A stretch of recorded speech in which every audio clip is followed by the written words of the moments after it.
Hello বন্ধুরা, আজকে প্রথম তোমাদের সামনে আমি টুইন বেবিকে দেখালাম। দেখো, ওরা দুজনে হাত ধরে খেলা করছে।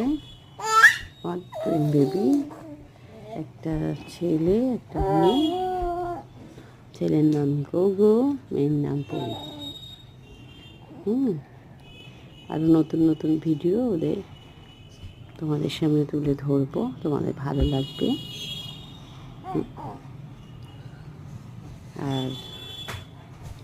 আর ছেলে হচ্ছে বড় আর মেয়ে হচ্ছে ছোট। ওরা ওই 5 মিনিটের ডিফারেন্স আছে। দেখো বন্ধুরা কিরম খেলা করছে। আর নতুন নতুন ভিডিও তোমাদের সামনে আনবো। তোমরা শেয়ার করো, লাইক করো, কমেন্টস করো।